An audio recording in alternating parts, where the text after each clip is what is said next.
Okay, so when I do this part, you're stitching through the counter, and you're doing it blind, as we do kind of like with welting. So every once in a while, it'll get kind of, depending on where your counter is sitting exactly. I keep my hand here because it'll be right on the edge. Like I can tell right now, I'm right on the edge of the counter on the inside, which is that hard piece of leather. And if you don't, I kind of am just holding it sort of firmly because I can tell, because every once in a while the foot, it'll get caught a little bit. And so then you want to make sure you turn your foot. And then I'm also going to make sure that my stitch is going right as close in a straight line as humanly possible in this totally non-AI human powered machine. And I just want these lines to be super clean. If you're doing this and you're not contrasting your stitching, then usually it comes out pretty, all right, I got this. But now I got to turn, and I'm going to go like 2 stitches. I mean, everything looks good. I tested everything. I tested the thickness. Now I'm above the counter because this has got like a high back. And that line was stitched in, the counter line was stitched in before I put the counter cover on. And then you're gonna get to a center. And when you get to the center, you gotta go, oh God, you gotta turn it. And then I wanna make sure I have enough light. Then I tend to move over here because I wanna be as close to symmetrical on my line work. Because there's a lot of curves in this. You're stitching on a curve, you're stitching around a curve, like I can see there. And when I put the needle in, and then I can position where I'm going to stitch next. Now I'm going to turn again because this has kind of got a lot of curves in the design. I don't want to go over. See, I can almost feel that. It's almost hitting the wrong spot.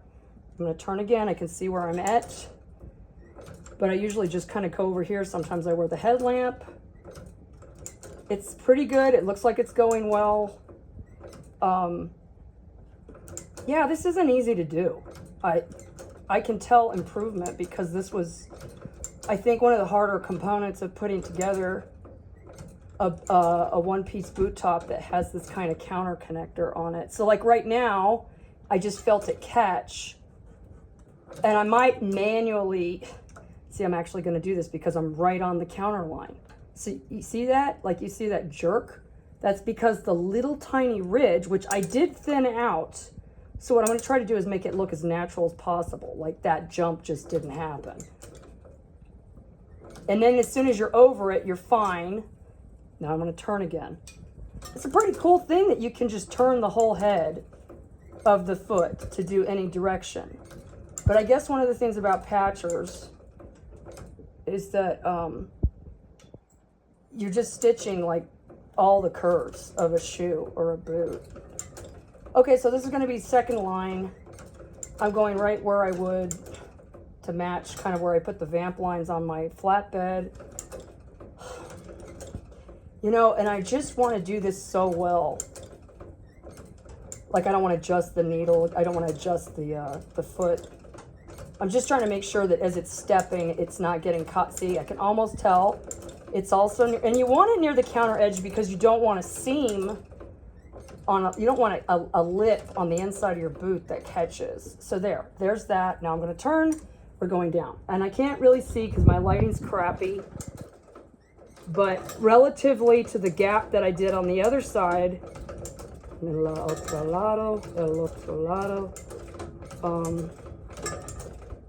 and I made this counter a little bit deeper or longer than I needed to, which I don't like. It's kind of bothering me. And I hope that it's going to last. My last line will be on the clock line at the base of the clocks. And every once in a while, you're like on the edge of that too. I mean, I try to match everything up as near to where, and I'm not totally forcing this through. It's going. I've tested the tension 8 million times. I've definitely got excess here that's going to tuck under. But hopefully, okay, there. Now I pull out some excess. I pull it up first and then cut it off. And then when you remove this is something else that's like super kind of if you don't do this right. Basically everything in boots is if you don't do it right, you're screwed. So I try to make sure my needle, is as high as it can go. You don't, because you don't want to scratch your work, right? And then I'm going to kind of like, sometimes I need this little end table, but I want to make sure that I'm paying attention. Don't just rip it off because you'll stab your work and it'll look awful. Okay, so that's 2 lines. It's pretty clean. I mean, it's black on black, so it should be easier. And then there's the inside, if you can see.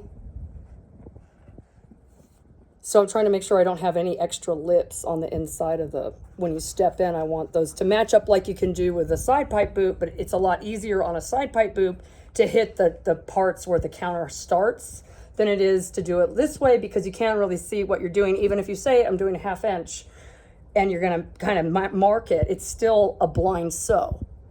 So I start with a starter line, and then if I need to go on top above that line, like I can go a little bit closer, I just do like one margin line, whatever I think is the best spot, and then I base the next line on that.